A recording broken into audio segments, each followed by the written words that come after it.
Quand tu es là, Seigneur, il y a ton feu, Seigneur. Quand tu es là, Seigneur, il y a ton onction, mon Dieu. Quand tu es là, Seigneur, il y a le vent, Seigneur, qui souffle, Seigneur, de ta présence parmi ton peuple. C'est pour cela, il n'y a pas comme toi, Seigneur.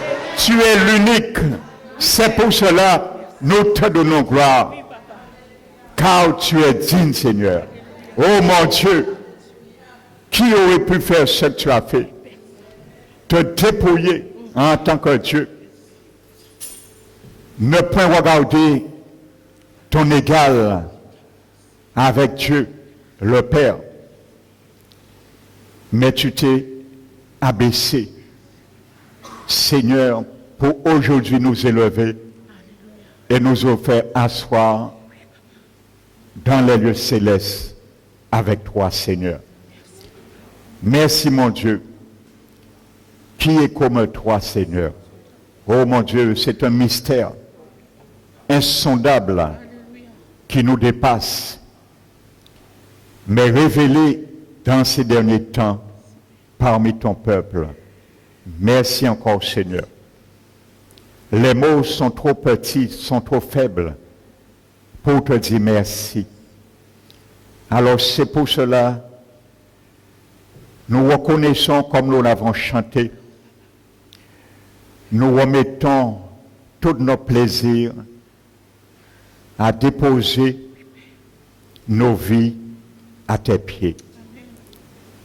C'est le plus grand plaisir, Seigneur, qu'un homme, une femme sur cette terre puisse prendre, mon Dieu. Car c'est la paix du ciel que tu donnes. C'est la sérénité du ciel que tu donnes. Et que cette grâce qui vient du ciel soit multipliée sur nos vies, sur nos situations, sur nos problèmes, mon Dieu. Car tu fais partie, Seigneur, en un clin d'œil, Seigneur, ce qui nous anime et qui prend notre paix.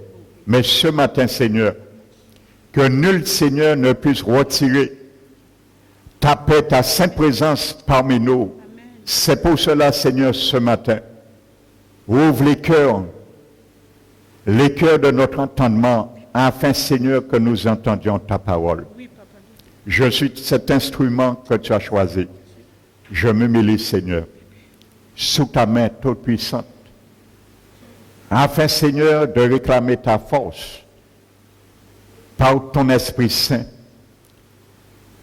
que son onction, Seigneur, puisse m'accompagner pour délivrer ta parole dans ma bouche. Merci, mon Dieu. Que tes anges, Seigneur, soient les bienvenus parmi nous, car nous savons, ils sont là, pour protéger ce lieu, combattre dans le monde invisible, et aussi, Seigneur, étendre et plonger le regard parmi ton peuple. C'est au nom de Jésus-Christ, Seigneur, Père éternel, nous t'avons prié. Et nous te disons, reçois la gloire dans le nom de notre Seigneur Sauveur Jésus-Christ. Amen. Alléluia. Merci, Seigneur.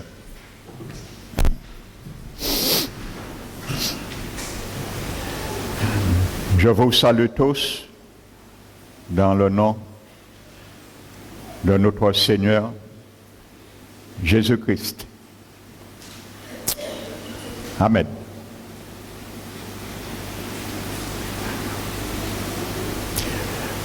Donc ce matin, comme je l'avais promis, nous allons parler de la plus grande, je dirais, prophétie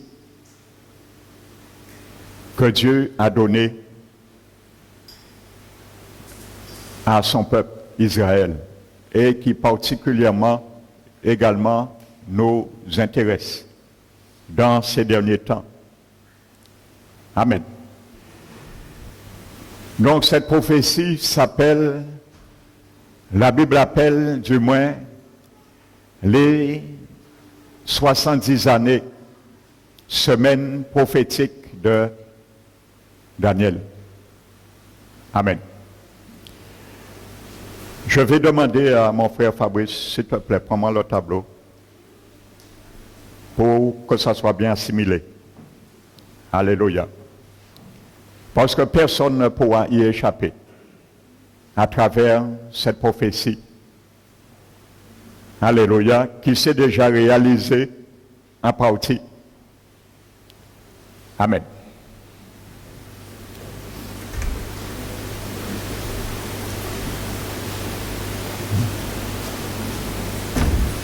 Merci. Donc tout le monde voit le tableau. Donc je vais introduire, où je m'étais arrêté dimanche dernier.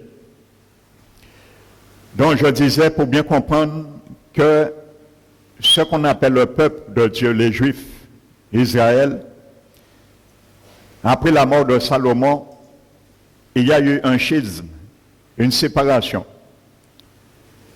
Donc, il y a eu 10 tribus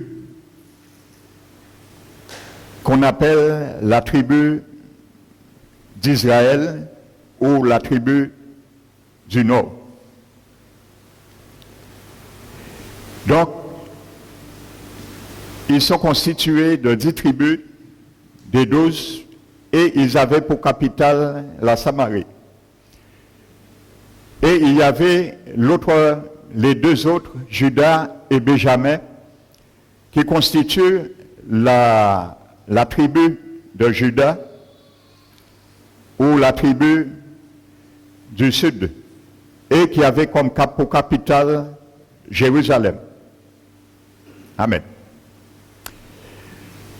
Donc Dieu avait averti à maintes reprises, comme il nous avertit aujourd'hui, par divers prophètes, Jérémie, Ésaïe, Ézéchiel, ainsi de suite. Ils n'ont pas écouté, ils ont fermé leurs oreilles. Donc je disais particulièrement sur des transgressions des sabbats que Dieu avait donnés pour reposer la terre. Tous les 7 ans, il devait laisser une année de repos qu'on appelle une année sabbatique pour la terre. Et il y avait un autre sabbat pour la terre également, entre autres que Dieu avait donné, qu'on appelle le jubilé. Donc tous les 50 ans, c'était un sabbat aussi, parmi le peuple de Dieu. Donc, la 50e année, on appelle ça le jubilé, et c'était une année de grâce pour la nation, que ceux qui étaient esclaves, ils étaient libérés, ceux qui devaient des dettes, les dettes étaient remises, ainsi de suite. Donc, on appelle ça. Et Jésus, c'est pour cela Jésus, lorsqu'il est venu aussi dans Luc, il a dit que je suis venu aussi apporter, publier une année de grâce de l'Éternel. Donc, implicitement, ça veut dire une année de jubilé, pour rendre aussi les captifs libres, les opprimés, ainsi de suite. Parce que nous étions captifs et opprimés dans la main, et en tant qu'esclaves aussi, du diable. Alléluia. Donc, Dieu a châtié et a permis que l'armée assyrienne monte à Samarie, assiège Samarie, c'était autant de osé, et il a déporté premièrement les 10 tribus de Samarie. Alléluia.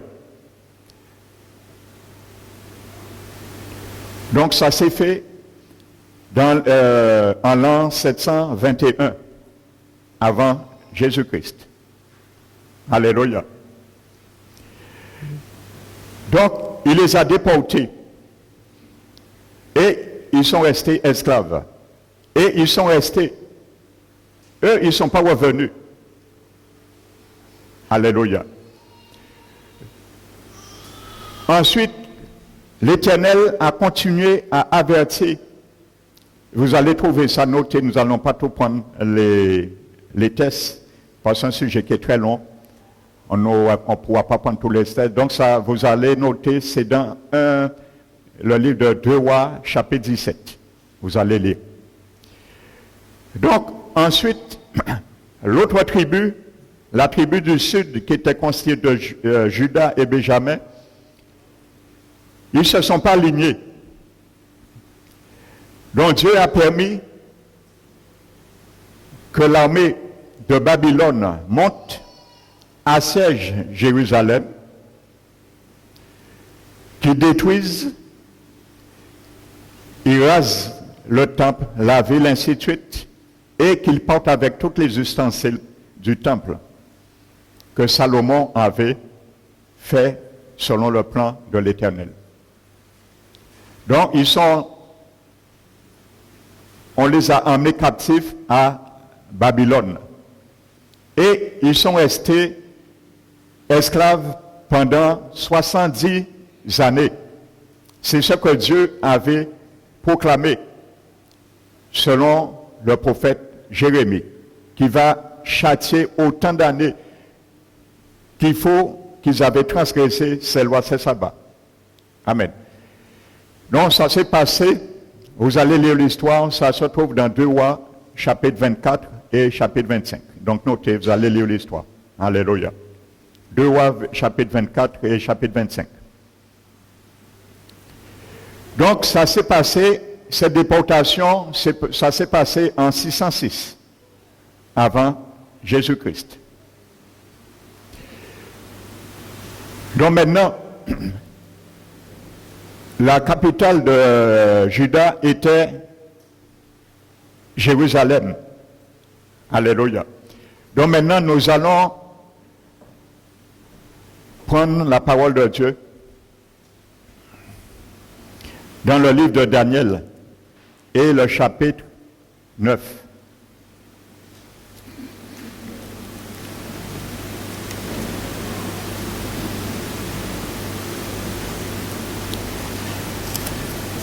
Daniel chapitre 9.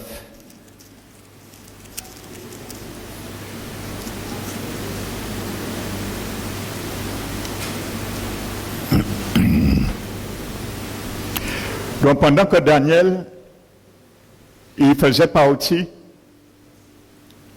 des esclaves, il y avait également Ézéchiel,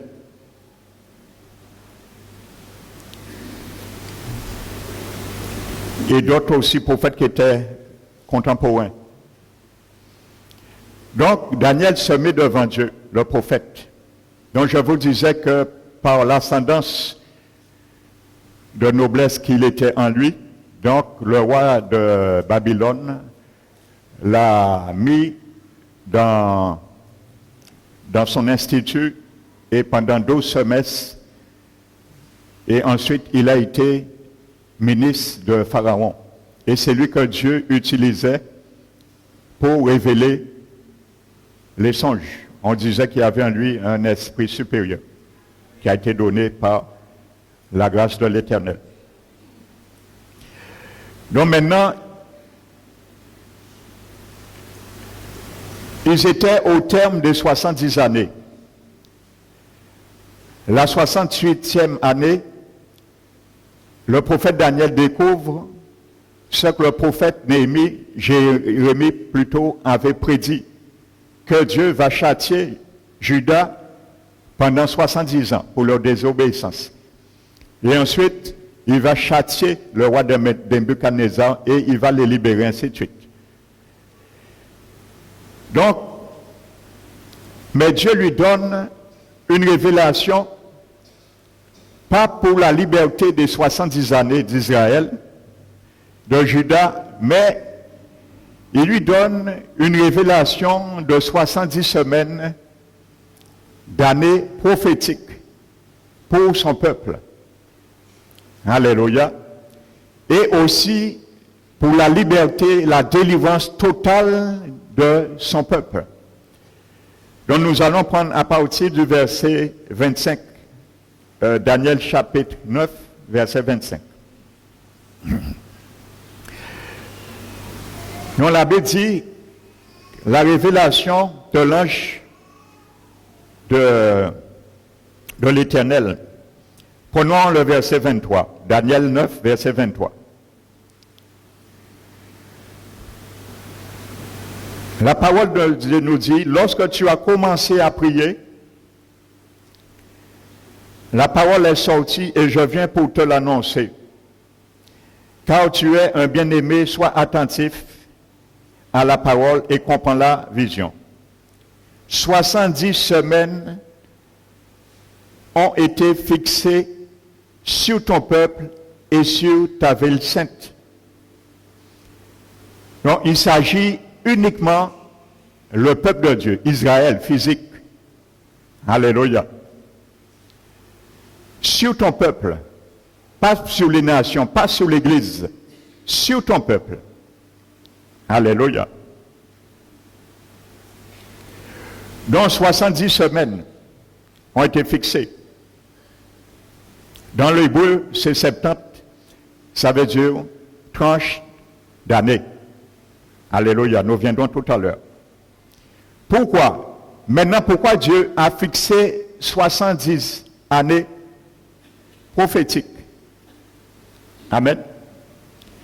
Premièrement, pour faire cesser les transgressions. Parce que bon Dieu t'est obligé de mener là les plus hauts pour te faire arrêter. Et bien souvent, Dieu aussi, pour nous, l'Église, il est obligé de mettre là plus haut, là nous pas comprendre, nous quand Dieu aussi nous. Alléluia. Il a dit lui-même dans sa parole pour son peuple. Le fruit est pour le cheval et le mort pour l'âne. Mais la verge est pour le dos des insensés. Alléluia. À un moment donné, Dieu prend sa verge. Alléluia. Lorsque nous commençons à être insensibles à sa parole, parce qu'il ne voudrait pas que nous soyons dans les lots des insensés. Alléluia. Premièrement, pour faire cesser les transgressions et mettre fin au péché. Alléluia. Et effectivement, c'est ce qui se fera au terme des 70 années prophétiques. Pour expier l'iniquité et amener la justice éternelle, c'est ce qui se fera au terme des 70 années. Pour sceller la vision et le prophète et pour oindre le Saint des Saints. Alléluia. Le Seigneur Jésus. Amen. Maintenant, sache-le.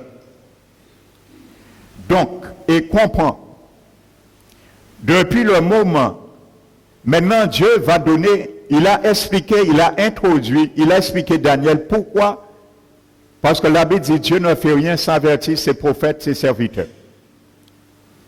Il dit dans Lamentation Jérémie, ce n'est pas par le bon plaisir que Dieu afflige le Fils de l'homme.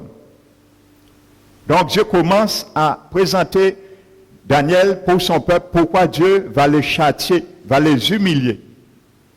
Amen. Maintenant Dieu va établir le point de départ, à quel moment il faut commencer à compter les 70 années, pour savoir à quel moment elles vont se terminer. Alléluia. Vous savez, Jésus a dit pour son avènement, sa venue première, que personne ne connaît l'heure ni le jour. Mais nous a donné les temps, les signes. Donc nous savons les temps, même si nous ne connaissons pas le jour. Alléluia. Donc c'est la même réalité. Quand Israël connaîtra le départ de ces 70 années, ils pourront savoir aussi en partie. Donc il dit, sache donc et comprends, depuis le moment où la parole a annoncé que Jérusalem sera rebâtie, parce que Jérusalem, je vous dis, il a été rasé par l'armée de Babylone, Nebuchadnezzar, pillé, brûlé, ça est devenu une désolation, une ruine. Alléluia. Et depuis ce jour, Jérusalem a été foulée par les nations. Donc, il donne le point de départ. Quand ils vont entendre quelqu'un va promulguer un décret pour reconstruire pas le temple. Alléluia. Dieu parle bien de la muraille et de la ville. Alléluia. Parce que le temple a été rebâti près de 80 ans avant la ville, si vous lisez les écrits. dans Esdras et Néhémie. Donc Dieu ne parle pas de la reconstruction du temple, il parle de la ville et sa muraille. Alléluia. Donc, au moment que la parole a annoncé que Jérusalem sera rebâtie jusqu'au Messie, alléluia, au conducteur, il y a 7 semaines et 62 semaines. Les places et les fossés seront rétablis, mais en des temps fâcheux. Alléluia. Après les 62 semaines, le Messie sera retranché et il n'y aura pas de successeur. Alléluia. Le peuple d'un chef qui viendra détruira la ville et le sanctuaire. Et sa fin arrivera comme par une inondation. Il est arrêté que le dévastateur, la dévastation durera jusqu'au terme de la guerre. Il fera une solide alliance avec plusieurs pour une semaine, et au milieu de la semaine, il fera cesser le sacrifice et l'offrande. Le dévastateur commettra les choses les plus abominables jusqu'à ce que la ruine de ce qui a été résolu fonde sur le dévastateur. Alléluia. Dieu a montré Israël au moment qu'on va décréter la reconstruction de la ville, Jérusalem,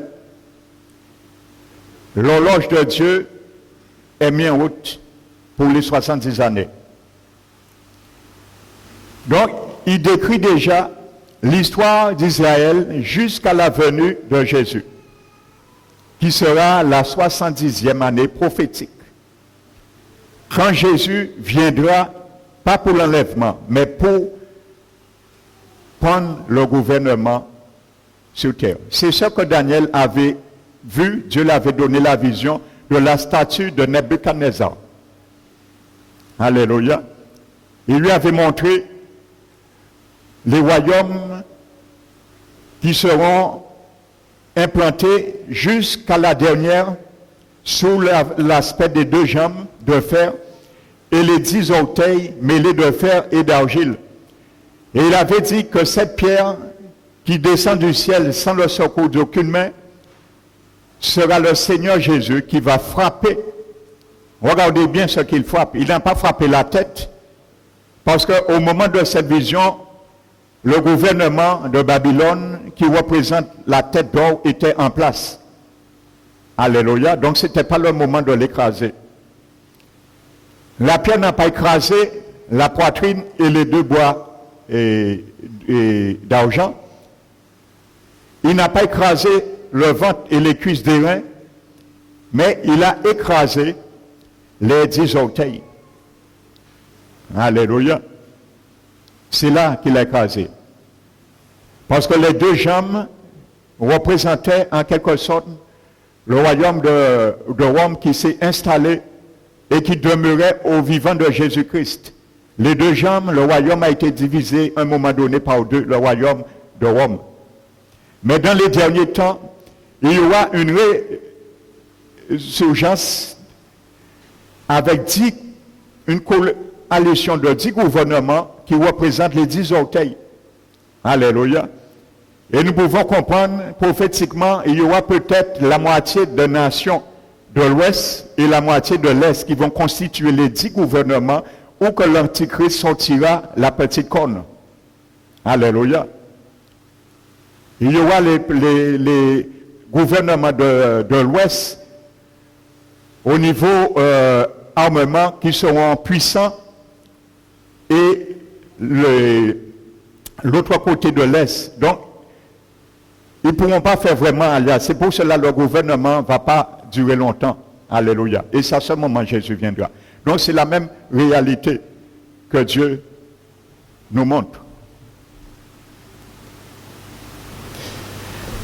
Donc nous allons partir maintenant Je prends du temps sur ça parce que c'est très important de comprendre cette prophétie.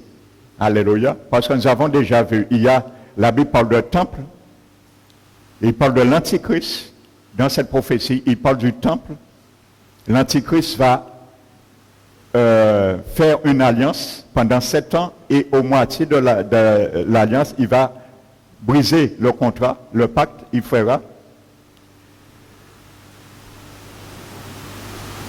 Dieu a dit à Daniel le jour, le point de départ.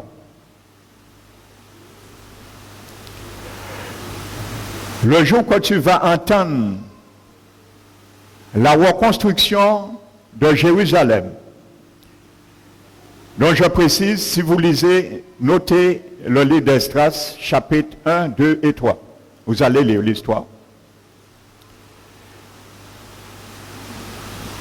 Dieu a utilisé par Cyrus, alléluia, Cyrus,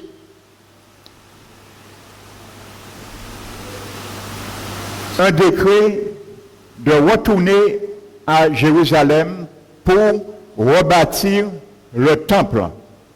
Je parle du temple. Le décret a été donné par Cyrus en 538 avant Jésus-Christ. Donc, il y a un contingent qui sont partis et ils sont retournés sous la direction de Zorobabel et un sacrificateur de l'époque qu'on appelle Josué. Ce n'est pas le Josué qu'on connaissait, mais un sacrificateur. Et ils ont reconstruit le temple. Ça s'est fait en 538 par Cyrus. Alléluia. Qui était monarque à l'époque à Babylone. Alléluia, parce que vous savez, comme la prophétie l'avait dit dans la statue de Nebuchadnezzar, la poitrine et les deux bois représentaient la conquête des Mèdes et des Perses. Alléluia. Et au temps de Daniel et des Juifs qui étaient à captivité, ça s'est fait. Alléluia. Ils ont pris le contrôle dans la main de Nebuchadnezzar. Alléluia. Ensuite, près de 80 années après, la reconstruction du temple qui avait été consacré par Néhémie. Ils avaient déjà fait la dédicace du temple près de 80 ans avant. Maintenant, Dieu va utiliser Artaxerxès I pour proclamer maintenant un décret parce qu'il a remarqué que Néhémie, qui était, comme on peut dire, ministre à côté de Artaxerxès, il était attristé et il lui pose la question, pourquoi il est attristé? Et Néhémie lui dit, non, ça simplement par rapport au péché et la condition de son peuple et la ville. Et il dit, eh bien, je permettrai que vous allez retourner et construire Jérusalem et la ville. Donc, ce décret a été fait en 445 par Artaxerxès Ier. Alléluia. Lorsqu'il a décrété, il y a eu à peu près de 50 000 juifs qui sont partis, mais la plupart sont restés, ils ont préféré rester comme des colons. Parce qu'ils étaient mes jours là. Bon Dieu, bah, ils ont liberté, mais ils ont été encore 6 jours là. Ils ont préféré de rester les colons. Dieu a respecté leur choix. C'est comme nous aussi. Jésus est venu nous délivrer l'Église. Et il y a beaucoup qui ne vont pas décoller, malheureusement, il faut le dire. Ce n'est pas moi qui le dis, c'est la Bible. Tous les chrétiens nés de nouveau ne vont pas partir dans l'enlèvement. Parce qu'il y a beaucoup parmi nous qui aiment aussi, qui préfèrent rester colons. Nous tellement aimons l'esclavage du monde, nous tellement aimons les choses du monde, nous avons fait quoi Israël, nous avons opté pour être colonisés par les choses du diable, les choses du monde. Alors ce sera la même réalité. Il n'y a rien de nouveau sous le soleil. Alléluia. Il faut que vous le sachiez pour prendre une décision dès maintenant. Alléluia, parce que Jésus a donné des signes afin que nous nous préparions. Amen. Donc ça s'est fait en 445. Donc, il a envoyé sur la direction de Esdras et Néhémie. Donc Esdras est parti et 13 années après, Néhémie l'a rejoint, l'a rencontré et ils ont mis ensemble les choses. Et ils ont relevé la muraille et ils ont reconstruit la ville de Jérusalem comme Dieu l'avait dit. Alléluia. Donc ça s'est fait en 445. Donc, Daniel, Dieu avait dit, quand tu vas entendre quelqu'un proclamer la reconstruction de Jérusalem, sache qu'il y aura 7 semaines d'année, ça veut dire 7 fois 7, 49. Alléluia. 49.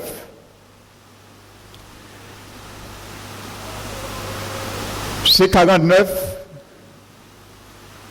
années se sont déjà écoulées. Et si nous comprenons bien, ça a été le temps pour la reconstruction de la ville. Alléluia. Il y aura 7 semaines plus 62 semaines jusqu'au loin, le Messie qui sera retranché. Donc, plus 62 semaines multipliées par 7, ça fait combien? 62 multiplié par 7, ça fait 434. 434. Alléluia. 7 semaines multipliées par 7 années, et sachez, ce sont 365 jours. L'année est regroupée avant. Ce n'était pas notre année 65 jours. Donc, 62 années, semaines multipliées par 7, donc ça fait 434. Alléluia. Donc, jusqu'au loin, le Messie, il fallait avoir ça. C'est ce que dit la prophétie de Daniel. Donc, «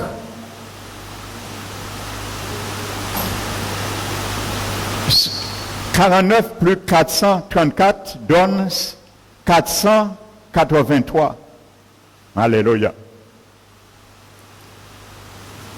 Essayez de le faire avec moi, voir si je ne me trompe pas, de mémoire. Donc, 483 années qui devaient s'écouler depuis Artaxerxès où est proclamé le point de départ des 70 années prophétiques jusqu'au Messie.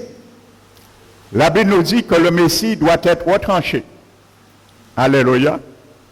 Si nous comptons 7 plus 62, ça fait 69. Multiplié, 69 années multipliées par 360 jours, nous allons trouver 173, 880 jours. Alléluia. Vous savez, avec les études précises de l'histoire, le jour, la Bible nous dit d'ailleurs, c'était un jour de Nisan. Le premier mois de l'année juive que Dieu avait donné, le Nisan. Le jour qu'Artaxerxès a proclamé ça, c'était le 10 avril 445. Le jour que Jésus, frères et sœurs, est rentré sur un âne à Jérusalem, ils ont mis des anneaux, des des rameaux. Ils ont proclamé le roi. Voici le roi. Ça s'est fait un 10 avril, l'an 32.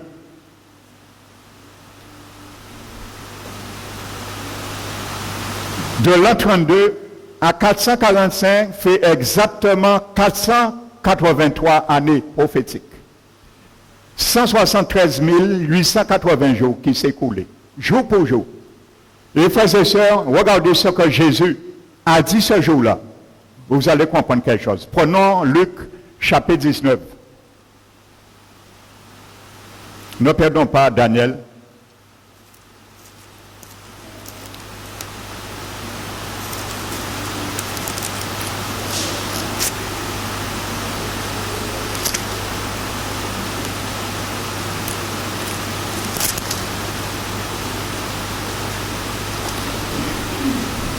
Ce jour-là, frères et sœurs, la prophétie de 69 années prophétiques venait de s'accomplir en direct devant le peuple juif. Ils n'ont pas reconnu ce jour-là que Dieu avait donné, qui devait, les Juifs étaient inexcusables. Ils étaient inexcusables pour Dieu. Parce qu'ils avaient le point de départ pour compter les 70 semaines de Daniel. Alléluia. Ça partait à 445. Et ils savaient, il y avait 7 semaines et 62 semaines qui faisaient 69 semaines prophétiques multipliées par 360 jours, donnaient ça. Ou années, donnaient ça. 483 années ou 163 880 jours. Ils étaient inexcusables. Ça s'est accompli devant eux. C'est ce qu'on appelle la religion. La religion fait des bonnes œuvres, des traditions, mais sans savoir ce qu'ils font. C'est ce qu'on appelle la tradition. J'ai la religion et la tradition. Jésus a accompli devant eux et ils n'ont pas reconnu qu'aujourd'hui, ce qui avait été proclamé, le loin, sera retranché. Ils avaient un choix, accepter Jésus comme le roi, et on ne sait pas si Jésus aurait commencé son royaume. Et à ce moment, vous allez voir qu'est-ce que Dieu a fait pour Israël. Regardons ce que Jésus dit, ça c'est très important. Alléluia, ce jour que Jésus rentre, c'était ce jour-là. Alléluia. La Bible nous dit, Luc chapitre 19, verset 38, il disait, béni soit le roi qui vient au nom du Seigneur, paix dans le ciel et gloire dans les cieux très haut.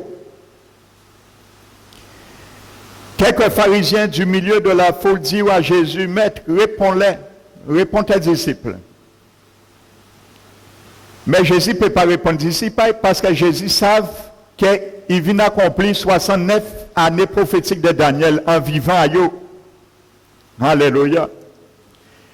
Et il répondit, je vous le dis, s'ils se taisent, les pierres crieront.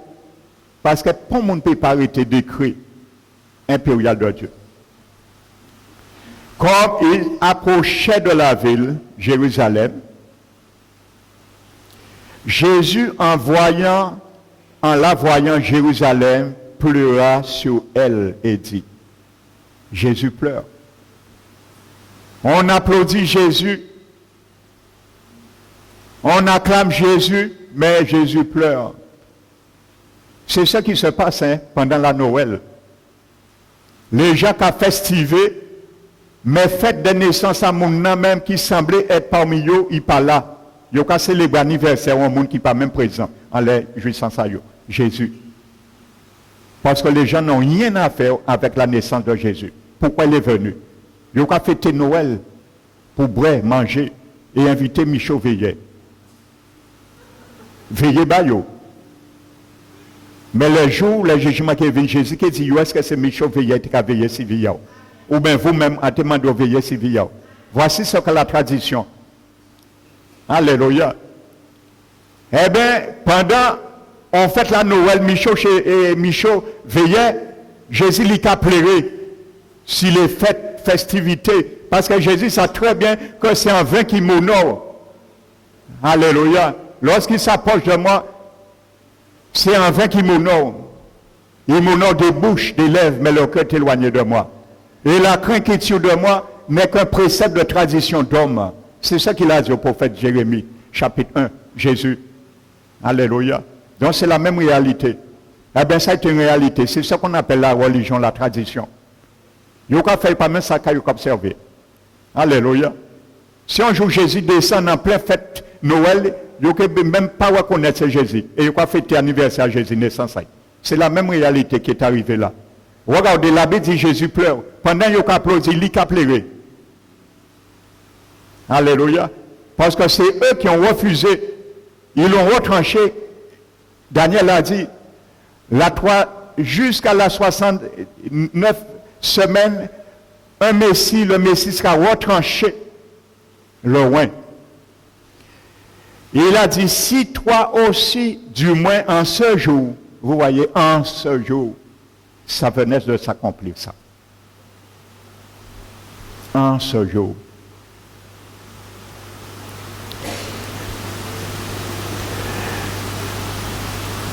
Qui t'a donné, tu connaissais les choses qui appartiennent à ta paix par Jésus le Prince de paix. Mais maintenant, elles sont cachées à tes yeux. Et Jésus profite de proclamer la suite des 70 années prophétiques de Daniel. Il dit, viendra sur toi, Jérusalem, des jours où tes ennemis t'environneront, de tranchants t'enfermeront et te serreront de toutes parts. Ils te détruiront, toi et tes enfants au milieu de toi, et ils ne laisseront pas en toi pierre sur pierre, parce que tu n'as pas connu le temps où tu as été visité. Alléluia. Et ça a été fait en 70 après Jésus-Christ. Alléluia. Vespasien était sur le trône de Rome à l'époque et il envoyait son fils Titus cerné pendant 3 jours en 67. Et comme Jésus avait donné des prophéties, entre autres Matthieu 24 et Luc 21, les Juifs qui se sont rappelés que Jésus disait, lorsque vous verrez les armées entourer Jérusalem, ceux qui sont dans les 3 fuient, ainsi de suite. Il y a 100 000 Juifs qui ont obéi lorsqu'ils ont vu en 67 après Jésus-Christ que Titus et son armée a encerclé Jérusalem et 3 jours après ils ont mis le feu et ils ont brûlé le temple. Alléluia. Et jusqu'à aujourd'hui le temple n'est pas rebâti. C'est pour cela qu'il sera rebâti une 3e fois. Eh bien il y a eu 100 000 Juifs qui sont partis parce qu'ils ont été attentifs. Alléluia. Et il y a près d'1 million qui ont perdu leur vie. Amen.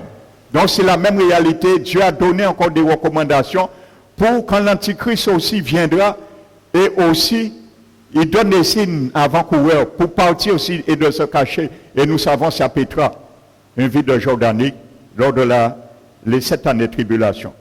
Donc frères et sœurs, voici, revenons à Daniel. Daniel 9.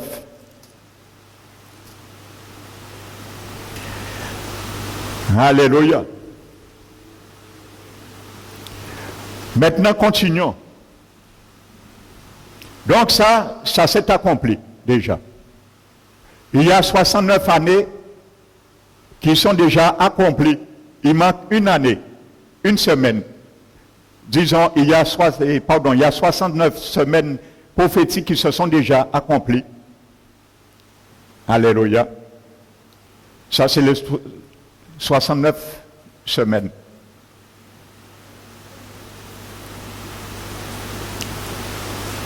Semaines prophétiques. Semaines d'année qui se sont déjà accomplies. Il manque une semaine maintenant.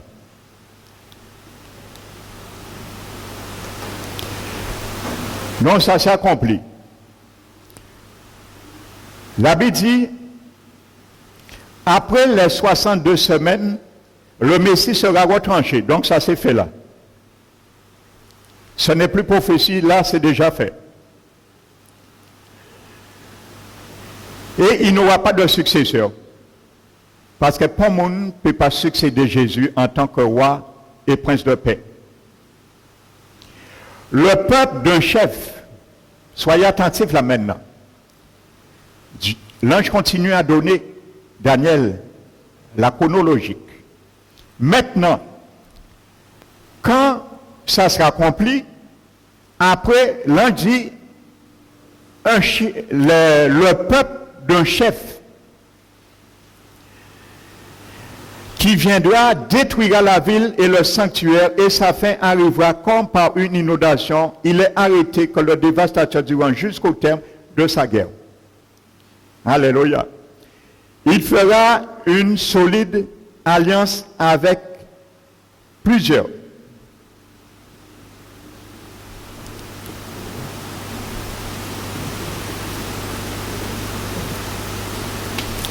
Maintenant, il faut bien comprendre quelque chose. Après les 69 semaines, la Bible dit, le peuple d'un chef viendra, il détruira la ville. Ainsi de suite, le sanctuaire. Il y a, comprenez, il y a ce qu'on appelle dans les prophéties l'antitype et le type. Ce chef premier que Jésus parle, c'est un précurseur de l'Antichrist. Il parlait, comme je viens de vous l'expliquer, l'année 70, qui s'est déjà réalisée. Alléluia. Donc ça s'est fait en 70 déjà. Après Jésus-Christ. Lorsque le temple et Israël a été détruit par Titus. Donc ce n'est pas l'Antichrist. Parce que l'Antichrist, lui, il ne va pas détruire la ville. Et il ne va pas détruire le temple. Il faut bien comprendre. Ça, c'est l'antitype. Alléluia. C'est une image de la personnalité de ce que l'Antichrist viendra faire également. Alléluia. En 70. Alléluia. Donc, Titus a détruit le temple. Il a détruit la ville. Lors de la grande tribulation, l'Antichrist ne va pas détruire la ville. Il ne va pas détruire le temple. Il va mettre une abomination. Donc ça s'est fait. Jésus parlait, visait les 60, l'année 70. Alléluia. Maintenant, ensuite, il parle maintenant de l'Antichrist.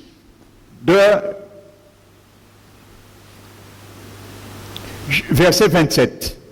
Maintenant, l'Antichrist également, il fera une solide alliance avec plusieurs pour une semaine. Vous voyez, une semaine. Et au milieu de la semaine, il fera cesser le sacrifice et l'offrande. Le dévastateur commettra et ainsi de suite. Donc, le Seigneur nous dit maintenant, qu'est-ce qui s'est passé? Israël n'a pas reconnu le Messie. En l'an 32, quand Jésus est rentré, ils ne l'ont pas reconnu. Qu'est-ce que Dieu a fait? Dieu a mis son horloge à zéro. Il l'a remis à zéro là. Et il y a un mystère qui a été caché dans l'Ancien Testament que Daniel ne connaissait pas. C'est ce qu'on appelle l'Église. L'Église a toujours été un mystère qui est caché pour le peuple et les prophètes de l'Ancien Testament. Alléluia. C'est un mystère caché. La Bible dit. Maintenant, Dieu va faire quelque chose. Il va faire comme Paul a expliqué dans le livre de Romains chapitre 11.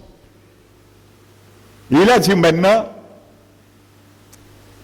il va garder Israël dans l'endurcissement jusqu'à ce que la totalité des païens puisse rentrer maintenant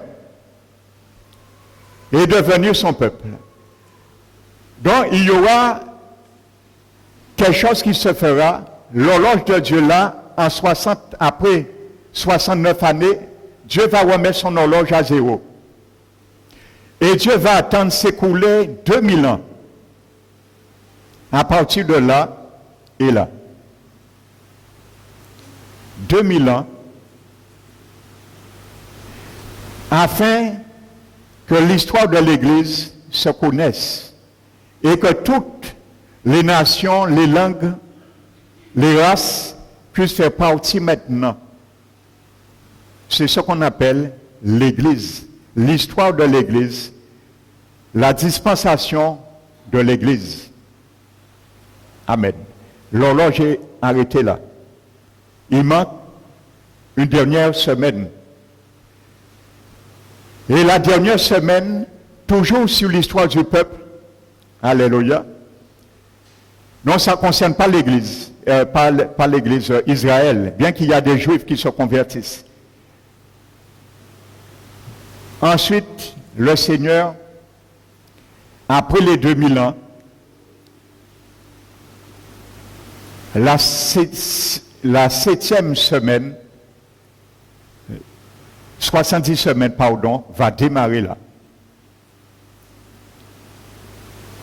Va redémarrer là. Et il y aura 7 années. Voilà. Jusqu'à la venue du Seigneur. Donc voici les 70 semaines prophétiques de Daniel. Dieu a mis son horloge à zéro. Il va le remettre en route là. Ce sera la 70e année qui prendra fin au retour de Jésus-Christ. Amen. Donc nous allons comprendre quelque chose. Vous savez, la Bible dit maintenant, il s'adressait à le peuple d'un chef. Effectivement, les Romains, le chef c'était Titus. Il a rasé en 70. L'Antichrist viendra, il va rentrer et il va commencer, Daniel l'a dit, il va signer un traité de paix avec plusieurs, l'Europe et Israël, pendant 7 ans. Un traité de paix. Voici la dernière semaine de Daniel. Ce traité de paix pendant 7 ans. Alléluia. Et la Bible dit, au bout de la moitié, 3 ans et demi, il y aura 3 ans et demi là, et 3 ans et demi là. Au bout de la moitié de cette année, l'Antichrist va rompre l'alliance. Amen. Là. Si vous lisez, vous étudiez l'histoire, vous allez comprendre quelque chose. Dans le livre de Daniel, le chapitre 11, vous allez lire du premier verset jusqu'au verset 35. Le Seigneur parle de beaucoup de dynasties, des peuples de l'Égypte et de la Syrie, qui ont cautionné Jérusalem. Et le dernier, vraiment empereur, s'appelait Antiochus Épiphane. Cet homme a fait exactement ce que l'Antichrist fera, pratiquement. Presque comme en 70 ce que Titus a fait. Cet homme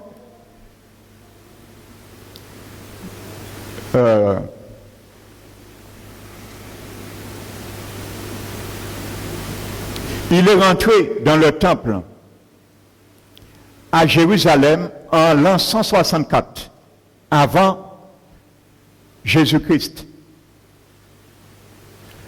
Il a fait cesser un moment donné. Il a fait comme l'Antichrist. Il a usé de subterfuge pour tromper Israël. Et ensuite, il est rentré à un moment donné dans le temple. Il a brisé les ustensiles. Il a fait arrêter la circoncision. Il a fait arrêter les sacrifices. Il a anéanti la loi des viandes pures et impures que Dieu avait donnée à Israël.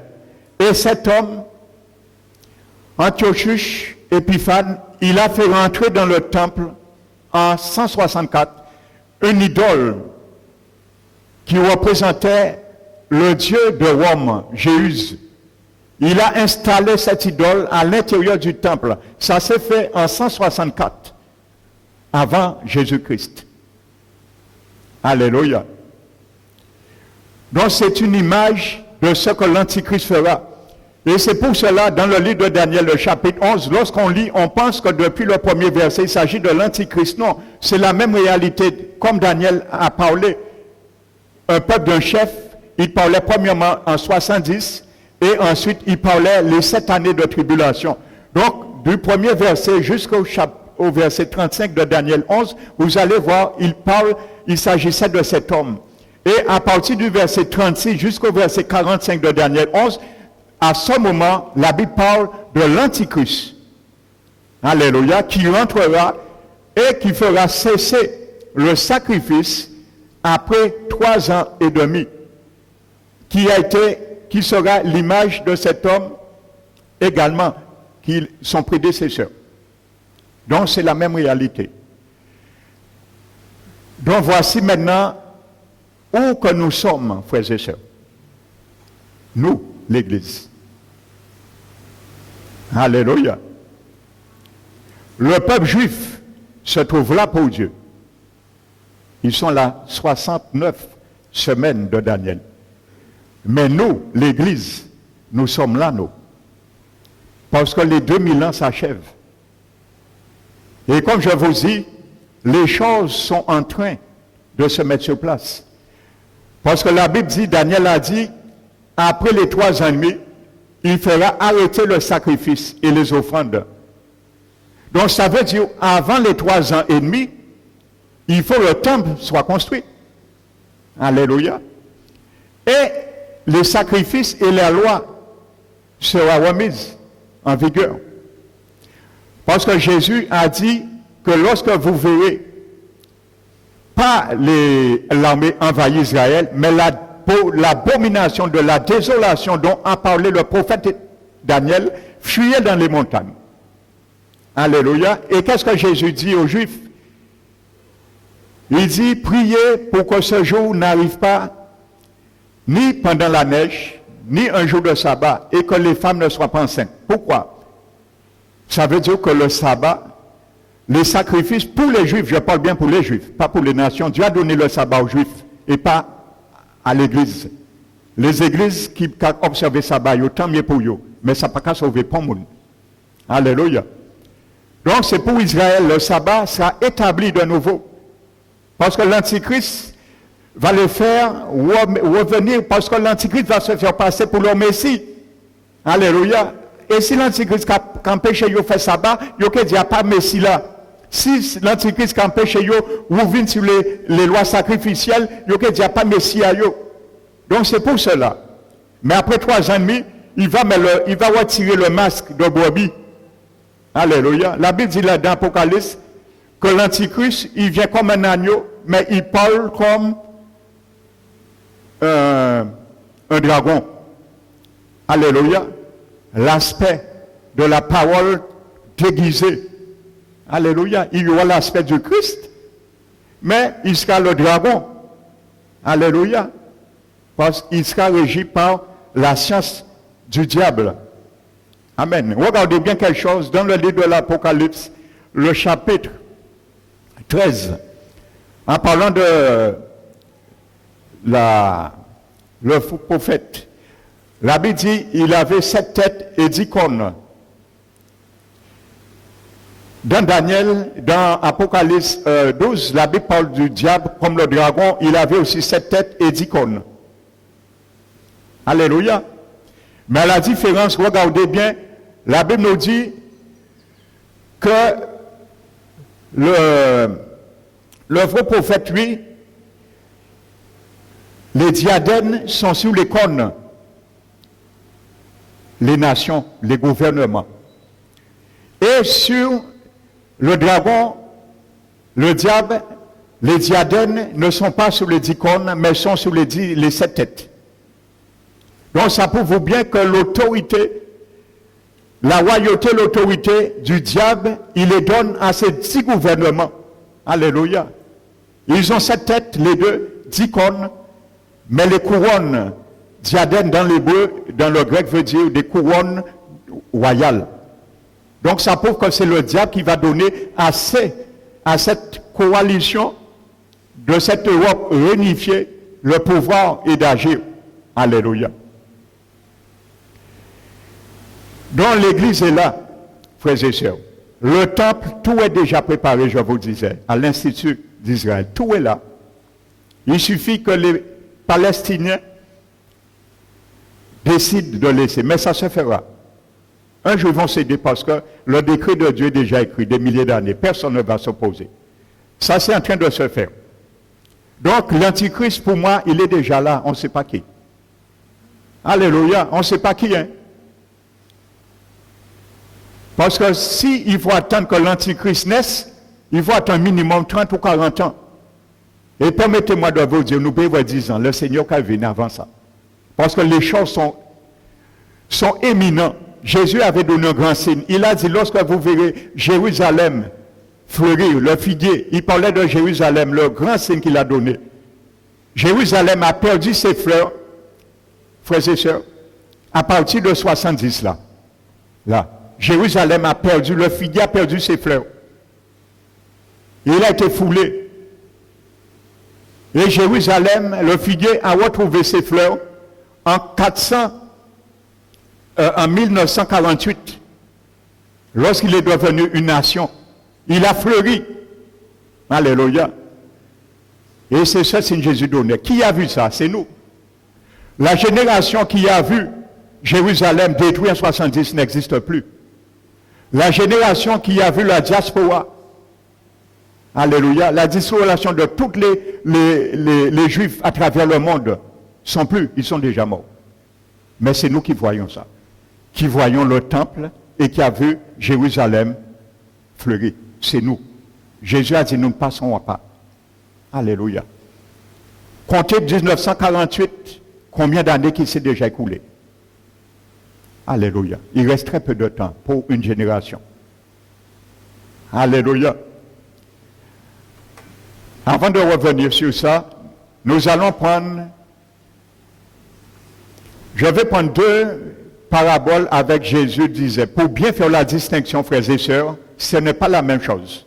Nous allons voir ce que Jésus disait. Jésus a donné des avertissements pour 70 et Jésus a donné des avertissements aussi pour ces 7 années de tribulation.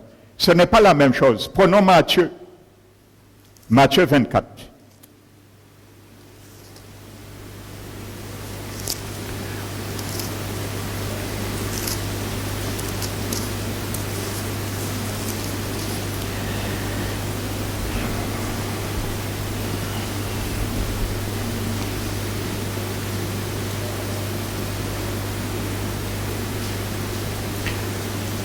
Prenons Luc avant.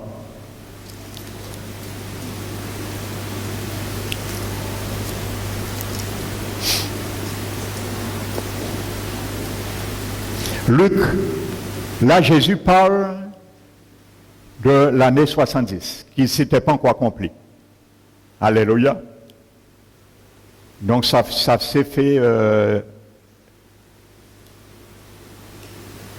28 ans après.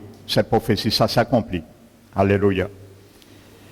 Il parle là, sachez, pourquoi je prends ça? Parce que beaucoup ont pris ça et ils ont dit que l'Église va subir la première partie des 7 années de tribulation. Ça, c'est les 7 années de tribulation.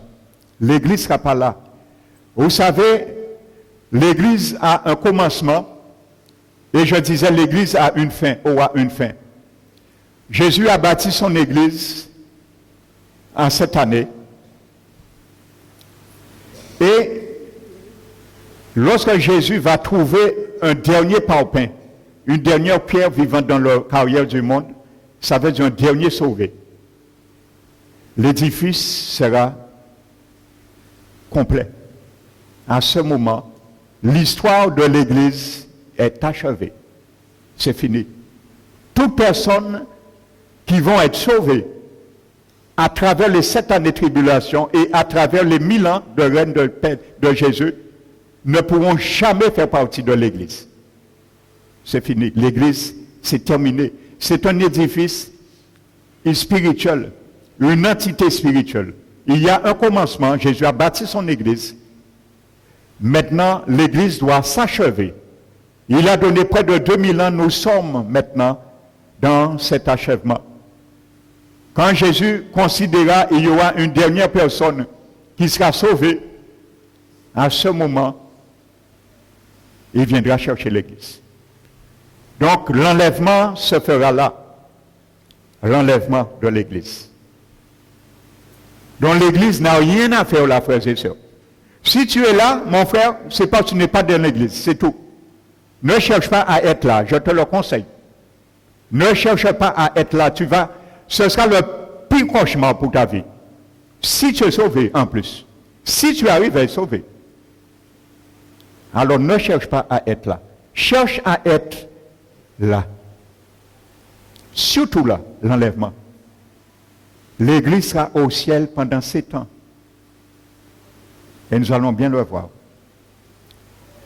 Donc il y a des passages, effectivement, lorsqu'on n'a pas la révélation, on pense que l'Église va connaître les 3 premières années de tribulation. Non. Jésus a fait une promesse à son Église.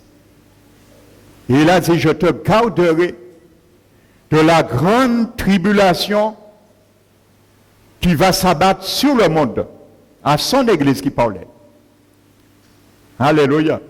Paul a dit à son Église, nous ne sommes pas appelés pour le jugement dernier, mais pour l'acquisition de notre salut. Donc si tu es dans le jugement, c'est parce que tu n'étais pas dans l'Église. Tu venais à l'Église, tu écoutais, tu as fait une vraie nouvelle naissance, mais ça n'a pas suffi pour être sauvé. Parce que tu étais sauvé, tu étais en train d'être sauvé pour être sauvé. Alléluia. Donc il faut bien comprendre ça. Donc si tu n'es pas parti dans l'enlèvement, tu ne pourras jamais faire partie de l'Église. Tous les autres sauvés qui vont suivre l'enlèvement au détriment de leur vie, parce qu'il y aura la plupart, c'est du martyr. Hein. Vous voyez Apocalypse dit, voici des martyrs. Il y a des wagons qui viennent, des martyrs, ainsi de suite. Parce que l'Antichrist peut que jouer avec les chrétiens, frères et sœurs. Ce sera une bête. La Bible appelle une bête, bestialité. Diable a peut que jouer. Ce sera le diable carrément incarné dans cet homme. Il ne va pas rigoler, frères et sœurs. En plus, le diable, il a très peu de temps à vivre. Il peut que rigoler avec les chrétiens, frères et sœurs. Croyez-le. Alléluia. Donc Jésus parle de Jérusalem là, dans Luc 21. Regardez ce qu'il dit. Vous allez lire tout, hein, nous ne prenons pas tout.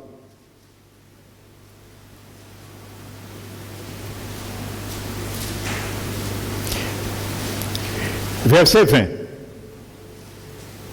Vous allez voir, verset 8, il commence, prenez garde que personne ne vous séduit, il y aura des faux prophètes, il y aura l'apostasie, donc c'est des choses qui sont déjà arrivées, ça arrive tous les jours, nous sommes dans des guerres, des bruits de guerre, ça, on a connu ça, mais ce n'est pas ça, ça c'est les préliminaires des choses. Mais il dit, verset 20, le grand avertissement, lorsque vous verrez Jérusalem investie par les armées, sachez alors que la désolation est proche. Alors ceux qui seront en Judée fuient dans les montagnes, ainsi de suite. Ça s'est réalisé déjà en 70. Il y a eu 100 000 Juifs qui sont sauvés. Parce qu'en 67, je vous dis, lorsqu'ils ont vu l'armée commencer à entourer Jérusalem, ils se sont rappelés de ça. Quand vous verrez Jérusalem investie par les armées, ils ont vu les armées de Titus. Ils ont fui.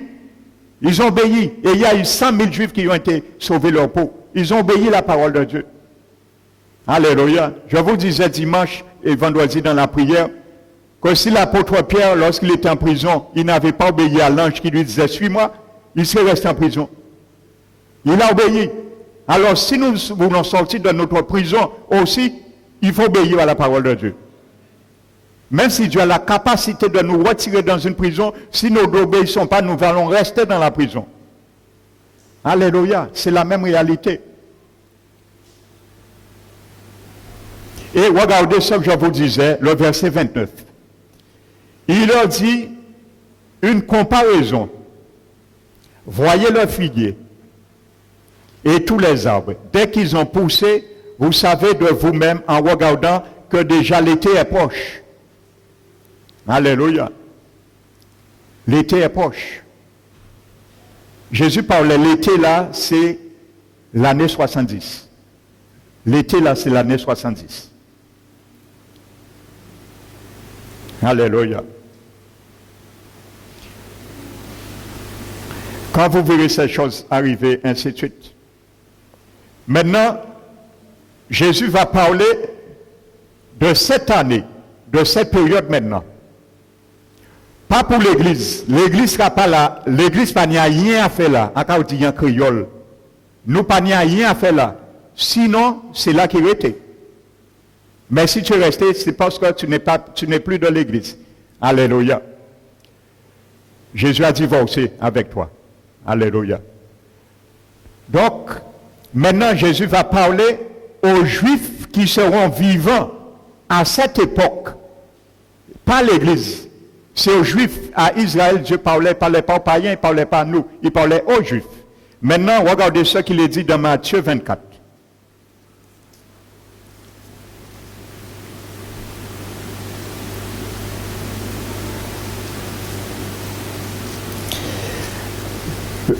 Verset 1, comme Jésus s'en allait, il sortit du temple, verset 2 dit, il leur dit, voyez-vous cela, je vous le dis en vérité, il ne restera pas pierre sur pierre qui ne soit pas renversé. Ça c'est fait.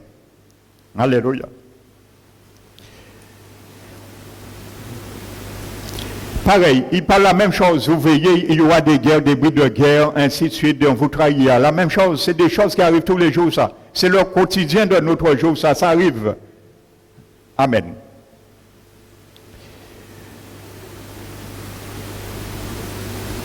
Maintenant, verset 15. Jésus change maintenant de tendance. Il dit aux Juifs qui seront là, qui vont se rappeler comme ceux qui se sont rappelés en 70, ils vont se rappeler aussi, verset 15. C'est pourquoi, lorsque vous verrez l'abomination de la désolation dont a parlé le prophète Daniel, établie en lieu saint. Alléluia. Ne perdez pas, nous allons continuer. Revenons à Daniel. Revenons à Daniel, chapitre 9.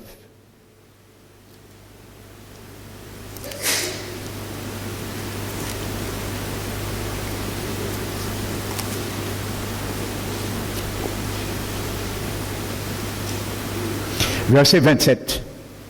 Voici ce que Jésus parle. Ce que Daniel a dit lorsqu'il a décrit les 70 années prophétiques. L'Antichrist, il fera une solide alliance avec plusieurs pour une semaine et au milieu de la semaine. Alléluia, une semaine, c'est 7 années.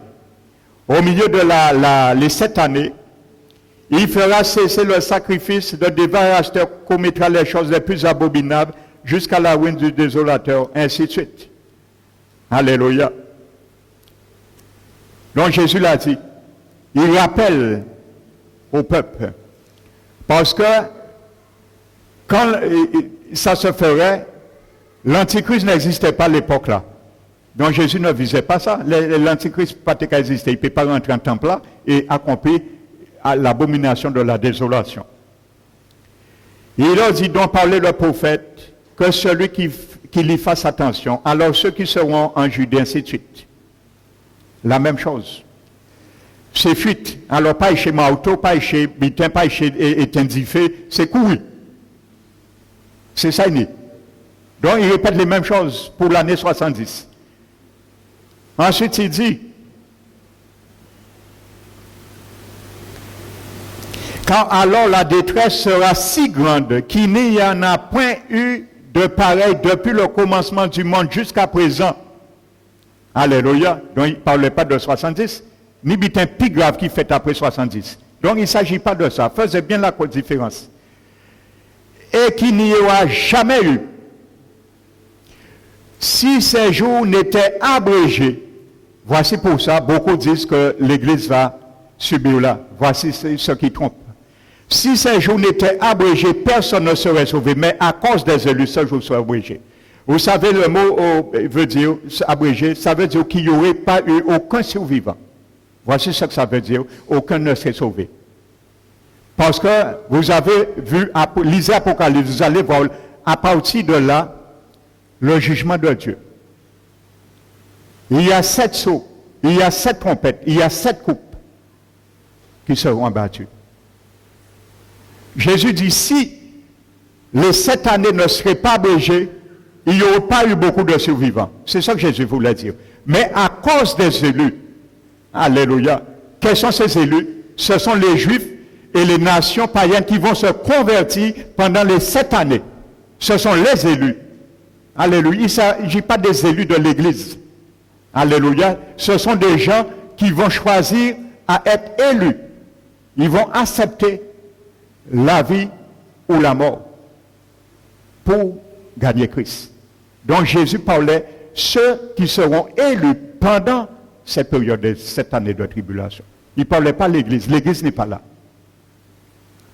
Alléluia. Et c'est là il dit que fuir. Et Apocalypse nous dit que les Juifs, effectivement, en la personne d'une femme, Apocalypse dit, la femme s'enfuit dans un lieu, un refuge que Dieu a préparé pour elle. Alléluia. Ce n'est pas l'Église non plus dans l'Apocalypse. La femme, c'est les Juifs, c'est Israël. Parce que Dieu ne peut pas invertir les choses. La Bible est claire dessus. Ça aussi, on a dit que c'est l'Église. La femme, c'est Israël. Dans l'Ancien Testament, Israël a toujours été comme une femme. Et deuxièmement, la Bible dit qu'il est en train d'enfanter un fils mâle. Alléluia. Jésus n'a pas été enfanté de l'Église. Alléluia. C'est Jésus de Jésus que l'Église a pris naissance. Autrement, ce serait inversé. Alléluia. Si sa femme, la femme de l'Apocalypse qui doit fuir dans le désert, un lieu préparé pour Dieu, par Dieu, pendant 3 ans et demi pour qu'il puisse survivre, de la tyrannie de l'Antichrist, ça veut dire que l'Église, Jésus est sorti de l'Église. Ça ne tient pas debout. C'est l'Église qui est sortie de Jésus. Paul a dit que c'est un mystère, l'Église. Je le dis par rapport à la femme et l'Église. De même que Adam, la femme est sortie de son côté, l'Église est sortie du côté de Jésus et non l'inverse. Alléluia. La Bible est claire. Il a dit le Fils, il s'en va et Hérode a essayé de tuer. Le diable, le dragon qui poursuit cette femme, il a essayé de tuer Jésus depuis la naissance. Hérode a fomenté de tuer les premiers-nés. Pour Moïse, ça a été la même chose. Donc le dragon, la Bible montre, il a été de tuer Jésus, le fils que la femme a enfanté. Jésus est sorti d'Israël. Jésus était de la tribu de Juda. Il était juif. Donc la femme, c'est Israël qui s'enfuit dans le désert. Un lieu préparé pendant 3 ans et demi. Et ça aussi, on a dit que c'est l'Église qui sera protégée pendant 3 ans et demi. L'Église n'a pas besoin d'être protégée parce que l'Église est protégée au ciel pendant 7 ans. C'est Israël, des Juifs, qui vont reconnaître comme les 100 000 qui ont été avertis en 67, quand ils ont vu Titus, lorsqu'ils vont voir l'Antichrist rentrer après les 3 ans et demi, amener une image, une idole dans le détresse, ils peuvent prendre ça. Les Juifs fidèles ne vont pas le prendre. Par contre, il y aura des Juifs apostates, ils vont accepter ça. La Bible dit.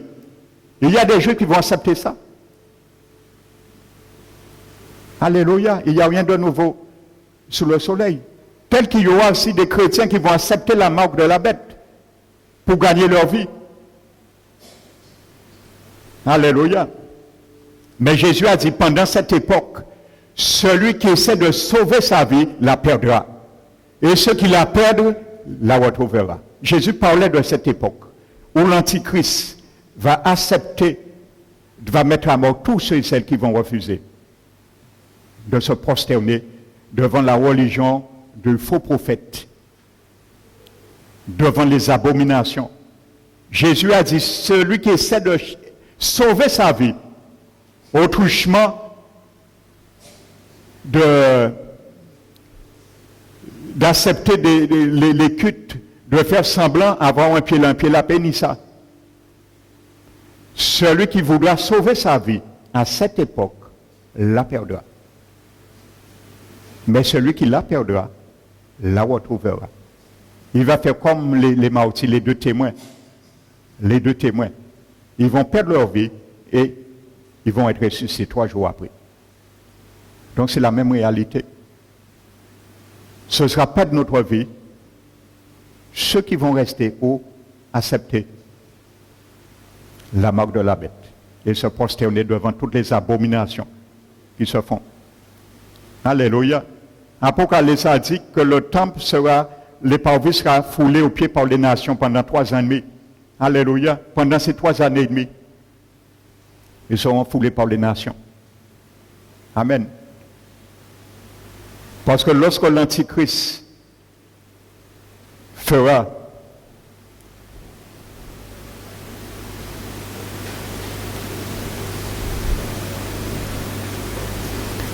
je continue là, pour ne pas oublier. Regardez un détail important.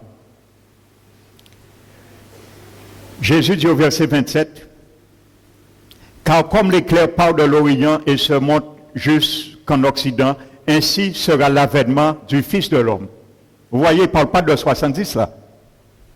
Jésus parle de là. Aux Juifs, pas l'Église, qui seront vivants à cette époque. Alléluia. En quelques lieux que soit le cadavre, là s'assembleront des vautours. Zacharie le dit. Alléluia. Zacharie le dit, lorsque Christ viendra. Il y aura 2 festins que Dieu prépare sur la terre. Le festin, premièrement, pour les vautours, les oiseaux, les rapaces, pour dévorer la chair de toutes les armées qui vont combattre contre Jésus Israël. La Bible dit, rassemblez-vous pour faire un festin. Et le deuxième festin, c'est le festin des noces de l'agneau. Heureux et saints, ceux qui sont invités dans le festin des noces de l'agneau. Il y a 2 festins qui attendent la terre. Les oiseaux, premièrement, pour dévorer la chair des soldats, toutes les religieux antichrétiennes, ainsi de suite, et ensuite le festin des noces. Je conclus ce matin. Quand l'Antichrist va signer le contrat avec Israël et l'Europe réunifiée pendant 7 ans, nous allons voir les 3 premières années là. Il y aura 2 témoins qui vont prêcher jusqu'à la fin de cette première année. La Bible dit dans l'Apocalypse, 2 témoins. Parce que toutes les abominations de l'Antichrist, le faux prophète, ils vont éloigner la famille, ils vont diviser la famille, les foyers, avec tous leurs enseignements d'abomination. La Bible dit, ils vont envoyer Élie le prophète pour amener le cœur des pères vers les enfants vers les pères, et le cœur des pères vers les enfants. Israël également. Donc il y aura 2 prophètes. Le prophète Élie, à 100% c'est sûr, Jésus l'a dit, il faut Élie revienne. Et le deuxième est partagé entre Moïse et Enoch. Pour ma part, ce n'est pas Moïse, parce que Moïse est mort. C'est clair et net. La Bible dit dans Hébreux 7, 29, il est réservé à tout homme de mourir une seule fois. Moïse est mort. La Bible dit, Satan a disputé son corps avec l'ange de Dieu. Donc Moïse ne peut pas mourir une deuxième fois. Il est réservé à tout homme de mourir une seule fois. Moïse attend la résurrection de son corps. Donc le deuxième prophète, c'est Enoch. Ce sont 2 hommes, la Bible dit, qui sont montés au ciel, et ils sont au ciel jusqu'à aujourd'hui dans leur corps physique. Enoch et Élie. Alléluia. Donc ils viendront, après 3 ans et demi, la Bible nous dit dans l'Apocalypse, ils vont prêcher l'évangile. Parce que ce qui retient l'Antichrist, c'est l'Église. L'Église n'est pas là. Il n'y aura personne pour prêcher l'évangile. L'Esprit Saint va se tourner comme ça. Et il va donner libre cours à Satan et l'Antichrist de faire tout ce qu'il veut. L'Église sera enlevée. Mais pour sauver les rescapés, Il y aura trois manières que Dieu va utiliser quand même, par miséricorde. Il va envoyer les deux témoins. Par le ministère d'évangélisation qui vont prêcher un évangile éternel, la Bible dit, parcourir la terre. Particulièrement, ces deux témoins auront un ministère à Israël.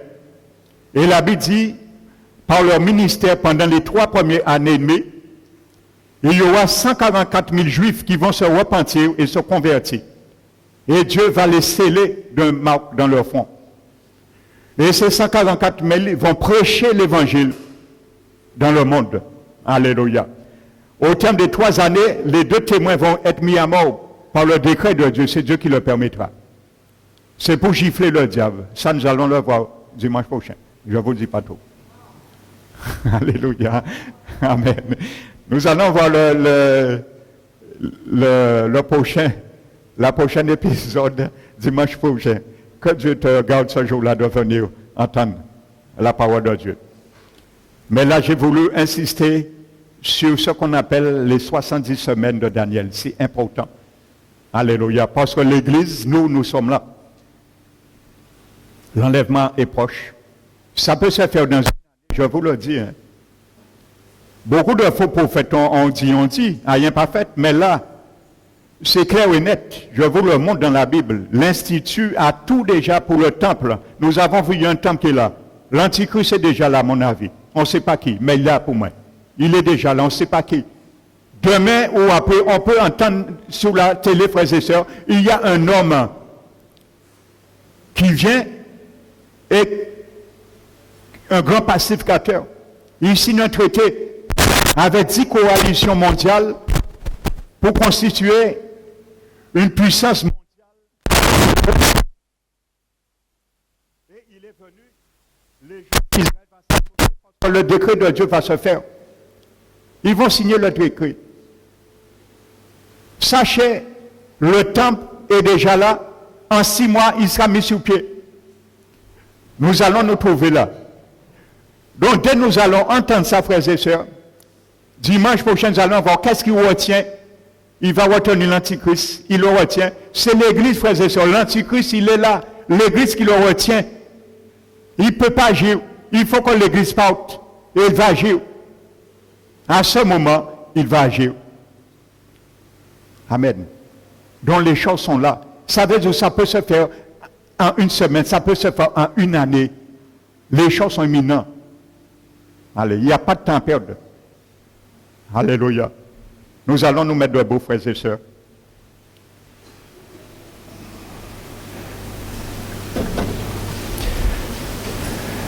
Tenons-nous debout. Fermons les yeux. Père éternel, merci mon Dieu. Merci Seigneur pour tes révélations, car tu nous permets Seigneur, comme de dire aujourd'hui Seigneur, comme tes disciples ont dit lorsqu'ils t'ont vu Seigneur après ta résurrection, nos cœurs ne brûlaient pas au-dedans de nous lorsqu'ils nous parlaient encore de ces choses. Que ton feu Seigneur puisse vraiment brûler nos cœurs de joie, Seigneur, de te accueillir, Seigneur, le jour que tu viendras prochainement, Seigneur. Car nous savons, Seigneur, tu ne reviens plus, mais tu viens car tu es déjà à la porte, Seigneur. Mais tu dis bien, Seigneur, que tu voudrais le grand maximum rendre dans ta bergerie. Et c'est le partage de ton Église d'intercéder, de se préparer et d'amener le maximum dans ta bergerie, Seigneur.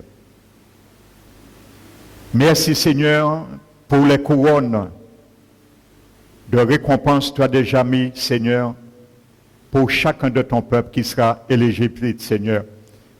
Quand tu nous dis, Seigneur, de nous efforcer, de nous appliquer à travailler, Seigneur, à notre vocation et à notre élection.